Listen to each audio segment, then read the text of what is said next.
Bismillahirrahmanirrahim. Assalamualaikum warahmatullahi wabarakatuh. Bagaimana kabarnya teman-teman semua? Semoga semua dalam keadaan sehat dan dalam lindungan Allah Subhanahu wa taala selalu ya. Bertemu lagi dengan saya Malin Ratih Puspa di mata kuliah Pangan Halal dan Thaif. Sebelum kita mulai untuk pertemuan kedua kali ini, kita berdoa dulu ya. Bismillahirrahmanirrahim. Alhamdulillah. Assalatu wassalamu ala Rasulillah Sayyidina Muhammadin ibni Abdillah wa ala alihi wa sahbihi wa mawalah la haula wa la quwata illa billah amma ba'du.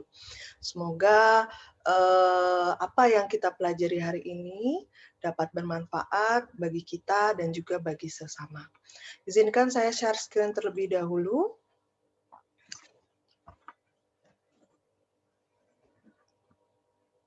Oke, semoga sudah terlihat share screen saya. Jadi untuk topik pada pertemuan kali ini sesuai dengan RPS ya, yaitu prinsip pangan halal haram dalam Islam menurut Al-Quran, hadis, qiyas, ijma, dan fatwa. Oleh saya, Malina Ratih Puspa, mata kuliah pangan halal dan thaif. Untuk selanjutnya, ini memang tidak bisa terlepas, kita harus berikan kembali lagi ya terkait pengertian halal, haram, dan thaif ya. Jadi kata halal itu berasal dari bahasa Arab yang artinya lepas ya. Bahasa Arabnya adalah halla ya, lepas atau tidak terikat. Ya, jadi secara istilah kata halal itu berarti segala sesuatu yang tidak dilarang menggunakannya. Nah, kemudian sesuatu yang boleh dan diizinkan secara syar'i menggunakannya. Jadi halal itu artinya yang boleh digunakan, gitu ya. Nah, kemudian apa yang maksud dengan haram? Sesuatu yang tidak boleh dilakukan, baik perkataan maupun perbuatan. Ya. Nah, kemudian artinya semua yang sudah dihalalkan dalam kitab itu artinya halal. Ya, halal adalah apa yang dihalalkan oleh Allah dalam kitab, dan haram adalah apa yang diharamkan Allah dalam kitabnya. Dan apa yang didiamkannya adalah sesuatu yang dibolehkan. Hadis riwayat Ibnu Majah, Al-Baihaqi, At-Tabrani, At-Tirmizi, dan juga Al-Hakim. Jadi pada dasarnya semua yang ada di muka bumi ini itu adalah halal kecuali yang diharamkan dalam Al-Quran atau dalam kitab. Ya. Nah, kemudian toib nih direview lagi ya. Toib itu selalu berdampingan dengan kata halal. Ya. Apa sih yang dimaksud dengan toib? Nah, dari dalam Ibnu Katsir di dalam tafsirnya menyatakan bahwa toib adalah baik untuk dirinya, tidak membahayakan badan dan juga akal. Nah, baik untuk dirinya artinya apa? Bermanfaat. Jadi segala sesuatu yang bermanfaat bagi tubuh, tidak membahayakan badan, dan juga tidak membahayakan akal. Nah, kalau dalam ilmu gizi ini artinya bisa makanan itu harus bergizi, ya, karena yang baik ya, yang mengandung berbagai zat gizi yang dibutuhkan oleh tubuh. Kemudian seimbang, artinya jumlah jenisnya itu sesuai dengan yang dianjurkan gitu ya. Jangan cuma biasanya makan nasi, pakai mie gitu ya, itu kan karbohidrat semua. Nah, itu diterjemahkan dalam toib. Dan bisa juga aman. Aman dalam arti bebas dari berbagai macam bahan cemaran, baik fisik, biologis, maupun kimia gitu ya. Itu adalah toib. Nah, kemudian saya review kembali ya, mengapa harus sertifikasi halal ya? Karena seperti yang saya sudah bilang, ini kita harus menghindari syubhat ya. Kalau zaman dahulu kala itu dengan sangat mudah bahan alami ditemukan, kita biasanya langsung mengonsumsinya, buah-buahan, kemudian daging-dagingan gitu ya. Nah, seiring perkembangan zaman, ternyata teknologi pangan itu berkembang ya. Akhirnya daging-dagingan misalnya itu ditambahkan ada sosis gitu ya, ada bahan pangan sosis, ada eh, kornet gitu ya. Nah itu kan dalam prosesnya mungkin dagingnya sudah halal, kemudian penyembelihannya sudah halal, tapi ternyata ada tambahan bahan lainnya yang yang diragukan kehalalannya. Nah, ini yang teknologi pangan inilah yang mengakibatkan suatu pangan itu berkembang dan akhirnya bisa merubah bahan baku yang awalnya halal ya mengalami perubahan sehingga sulit untuk mengetahui kehalalannya ya. Sama halnya dengan buah yang minggu lalu saya contohkan ya. Buah itu kan bahan nabati yang pada dasarnya itu adalah halal gitu ya. Nah, kalau misalnya kita ambil apel, langsung dimakan, itu halal. Tapi kalau misalnya jus apel dalam kemasan atau sari buah minuman apel, nah itu harus diwaspadai kehalalannya karena sudah ada proses teknologi yang memungkinkan penambahan suatu bahan-bahan tertentu yang perlu dicek kehalalannya ya. Jadi kita mengapa sih harus sertifikasi halal ya karena itu untuk menghindari syubhat.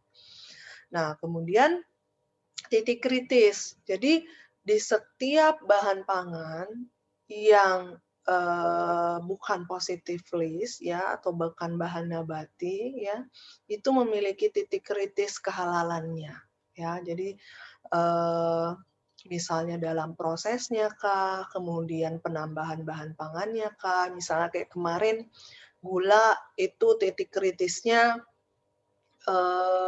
pada proses pemurnian atau refining yang bisa menggunakan tulang dari hewan yang perlu dicek kehalalannya. Tulang hewannya tulang hewan halalkah gitu ya. Kemudian kalau hewan halal apakah disembelih sesuai syariatkah? Nah, itu yang perlu dicek. Nah, ternyata titik kritis yang disebutkan tadi itu tidak bisa ditentukan hanya berdasarkan teks-teks keagamaan atau nusus syariah ya, tidak cukup untuk menentukan suatu produk ini halal atau haram. Nah, makanya perlu ada sains ya, perlu ada ilmu. Nah, maka dari itu ada auditor yang dianggap sebagai perpanjangan dari para ulama untuk mengecek ya titik kritisnya itu di mana dan apakah titik kritisnya ini aman atau tidak untuk suatu produk bahan pangan gitu ya. Nah, kemudian selain itu titik kritisnya selain dari bahan pangannya itu sendiri ya, mulai dari pembuatannya, produksinya, pengolahannya. Nah, ternyata proses produksinya pun itu bisa menjadi suatu titik kritis dalam kehalalan ya bahan pangan. Jadi halal itu bukan hanya saja pada bahan baku ya, bahan tambahan ya, bahan penolong, tetapi juga proses produksinya. Ya, jadi artinya saat sudah disertifikasi halal itu sudah dicek ya, sudah diperiksa ya bahan baku, bahan tambahan, bahan penolong dan juga proses produksinya. Jangan sampai nanti bercampur dengan bahan yang najis gitu ya. Nah, kemudian ada lagi kaidah ya. Nah, jadi dalam menentukan suatu produk bahan pangan halal atau tidak, itu tidak bisa ditentukan dengan asumsi atau rasa suka atau tidak suka, like dislike gitu ya. Tapi kita harus memiliki kaidah ya. Kalau di dalam umat Muslim itu ada 4 ya kaidah pedoman utama yang perlu kita teladani gitu ya. Nah, 2 yang paling utama itu adalah Al-Quran dan Sunnah. ya. Dan kemudian ada lagi kaidah-kaidah hukum, yaitu pedoman yang dapat dipertanggungjawabkan secara syar'i. Nanti kita akan bahas pedoman secara yang dapat dipertanggungjawabkan secara syar'i ini apa saja, gitu ya. Nah, kita ke Al-Quran dan Sunnah dulu. Ya, kalau dalam Al-Quran dan Sunnah ini seperti saya sudah informasikan sebelumnya adalah panduan utama umat Islam dalam melakukan aktivitasnya. Sesungguhnya Rasulullah bersabda, aku tinggalkan kepada kalian dua hal, kalian tidak akan tersesat selama berpegang teguh pada keduanya, yaitu kitab Allah Al-Quran dan juga sunnah nabinya, as-sunnah. Ya. Namun, tidak semua hal dijelaskan secara eksplisit di dalam Al-Quran dan Sunnah. Nah, makanya timbullah yang dinamakan pranata ijtihad, ya. Jadi ijtihad itu adalah dengan kesungguhan gitu ya, untuk menelusuri dengan kemampuan segala daya upaya ya, akal maupun pikirannya ya. Jadi dalam hal muamalah itu bagaimana aturan yang mengatur kegiatan antara sesama manusia gitu ya. Nah, itu dalam Al-Qur'an dalam hal muamalah baik makanan maupun minuman itu dijelaskannya itu hanya prinsip-prinsip umumnya ya. Nah, makanya akhirnya dikembangkanlah melalui pranata ijtihad ya. Salah satunya ialah menggunakan cara ijma dan qiyas ya. Jadi riwayatnya yaitu pernah Rasulullah SAW bertanya kepada Mu'az bin Jabal, bagaimana engkau menghukumi sesuatu jika dihadapkan pada persoalan hukum, wahai Mu'az? Nah, kemudian Mu'az menjawab, saya menghukuminya berdasarkan kitab Allah. Lalu bagaimana jika engkau tidak mendapatkan hukum di kitab Allah? Tanya Rasulullah. Mu'az menjawab, berdasarkan sunnah Rasulullah. Jika tidak mendapatkannya, lanjut Rasulullah, saya berijtihad dengan akalku. Saya bersungguh-sungguh mencari atau menelusuri ya dengan akalku. Kemudian Rasulullah memukul pundak Mu'az sambil mengucapkan segala puji bagi Allah yang telah memberikan taufik kepada delegasi Rasulullah atas ridha Allah dan Rasulnya. Jadi ini hadis riwayat Abu Daud dan Tirmizi. Jadi ada beberapa kaidah ya yang digunakan dalam proses penentuan suatu bahan pangan itu halal atau tidak, yaitu ijma dan qiyas yang nantinya itu digunakan para ulama dalam fatwa ya, fatwa di Majelis Ulama Indonesia. Nah, sekarang tadi dibahas tentang ijma, tentang qiyas. Nah, apa sih ijma dan qiyas itu? Jadi ijma itu adalah kesepakatan seluruh ulama mujtahid. Mujtahid itu adalah orang-orang atau ulama ya yang melakukan ijtihad gitu ya. Kesepakatan seluruh ulama mujtahid pada satu masa setelah zaman Rasulullah atas sebuah perkara dalam agama yang tidak didapatkan dalam Al-Quran dan As-Sunnah. Ya, jadi yang dikatakan ijma itu berarti terjadi kesepakatan, ya, kemudian kesepakatan seluruh ulama Islam, ya. Waktu kesepakatan itu setelah zaman Rasulullah, ya, meskipun hanya sebentar saja kesepakatan terjadi, dan yang disepakati adalah perkara agama. Itu yang dinamakan dengan ijma. Nah, lalu qiyas apa? Ini sebenarnya derajatnya di bawah ijma ya. Qiyas itu sifatnya hanya mengukur, membandingkan sesuatu dengan yang semisalnya atau analogi ya. Jadi contohnya bagaimana hukumnya memukul ibu atau bapak, bagaimana hukumnya meminum nabis. Nah, ini qiyas ya.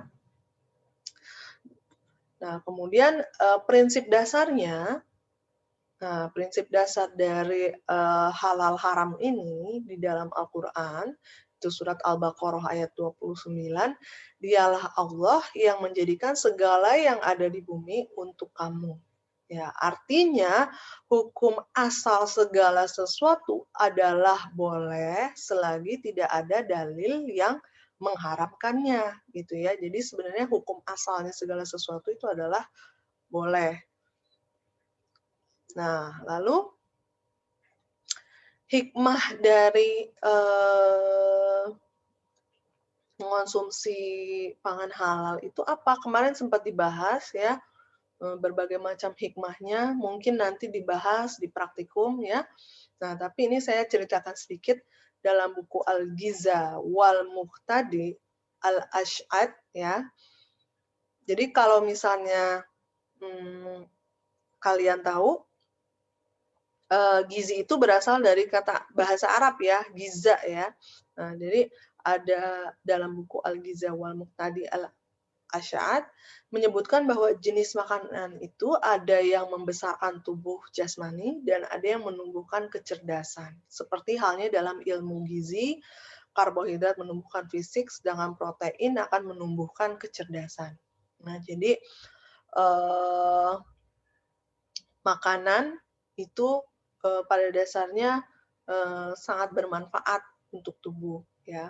Nah, dalam kesempatan lainnya ini ada Alexis Carrel ya, pemenang hadiah Nobel kedokteran mengatakan sebagai berikut. Pengaruh dari campuran atau senyawa yang dikandung oleh makanan terhadap aktivitas jiwa dan pikiran manusia belum diketahui secara sempurna karena belum lagi diadakan eksperimen secara memadai. Namun tidak dapat diragukan bahwa perasaan manusia itu dipengaruhi oleh kualitas dan kuantitas makanannya.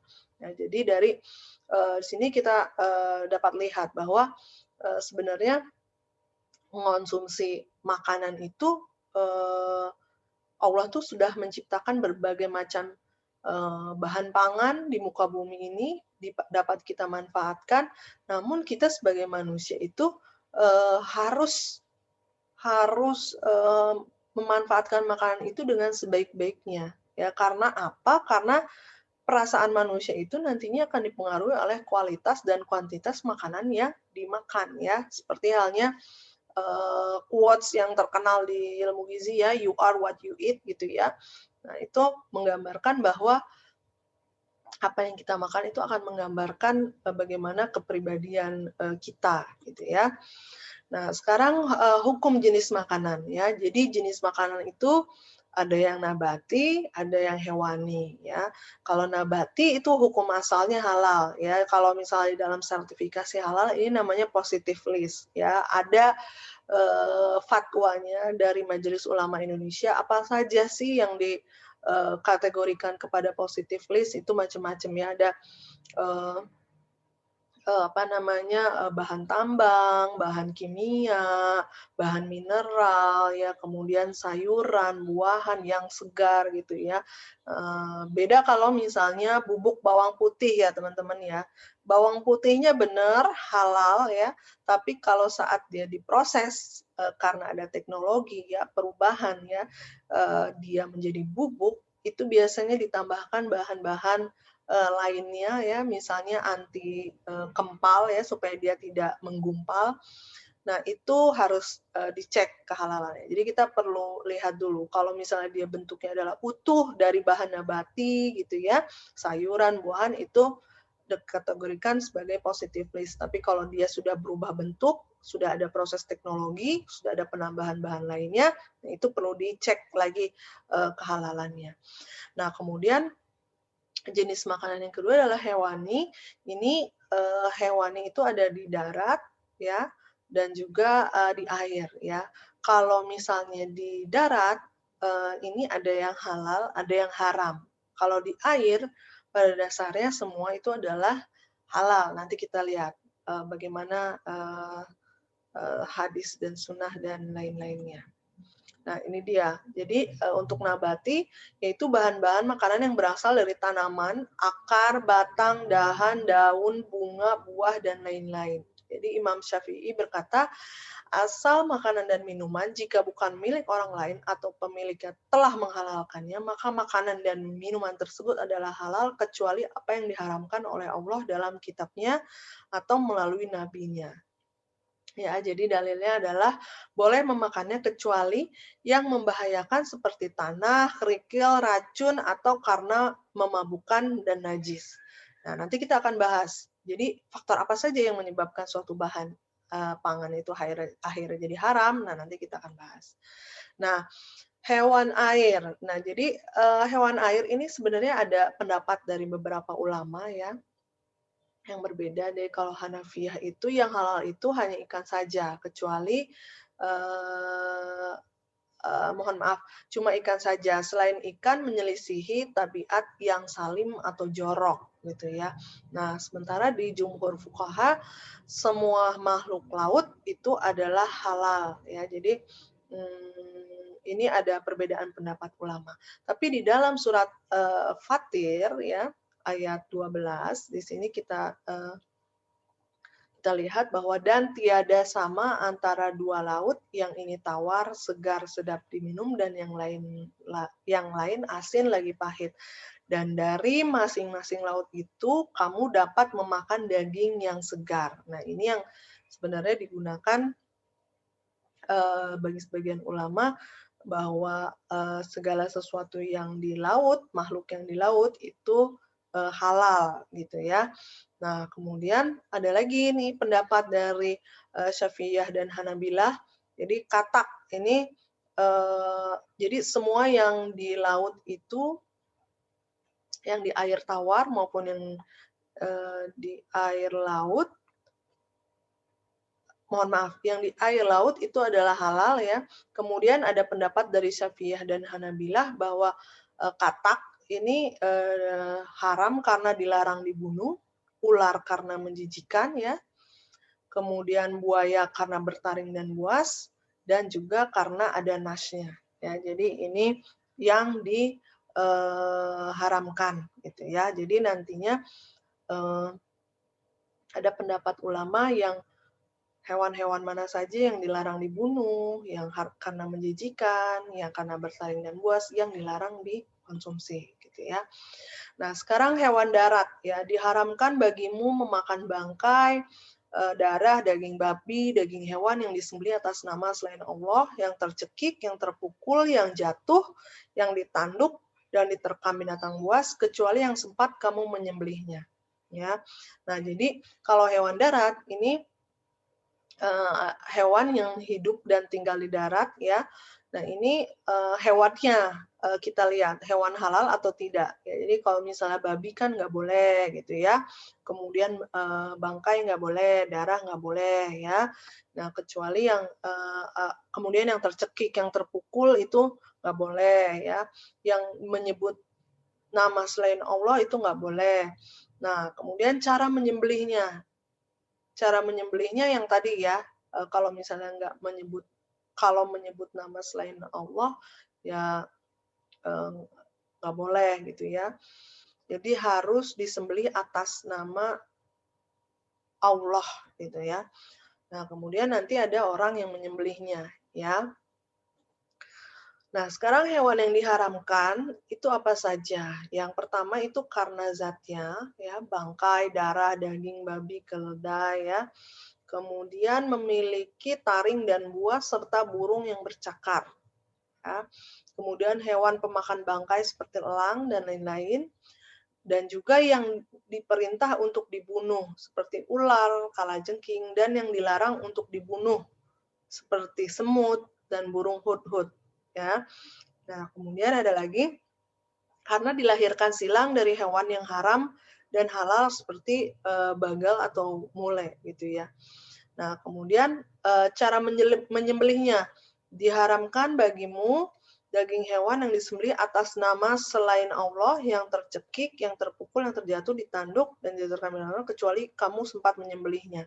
Nah, ini jadi nggak boleh ya kita makan hewan yang dia matinya karena tercekik, terpukul, jatuh, dan ditanduk. Nah ini atau diterkam binatang buas sebelum kita bisa menyembelihnya. Jadi kalau misalnya dia udah sakaratul maut, kemudian kita bisa menyembelihnya, itu insya Allah halal, gitu ya. Tapi kalau misalnya udah jadi, udah tercekik, terpukul, udah belum sempat disembelih, nah itu nggak boleh. Nah, kemudian sebab diharamkannya itu, jadi kan pada dasarnya kan semua itu halal ya sebenarnya di muka bumi ini ya, kecuali yang diharamkan. Nah, sebab diharamkan apa gitu ya, yang pertama itu membahayakan. Nah, membahayakan ini makan melebihi kemampuannya, bisa, membahayakan juga artinya memakan racun, membahayakan menurut ahlinya yaitu, banyak pengawet, pewarna, pemanis buatan gitu ya. Nah, dan bisa juga menjijikan ya, misalnya kotoran, ingus, dan lain-lain. Nah, kemudian ada juga najis dan mutanajis.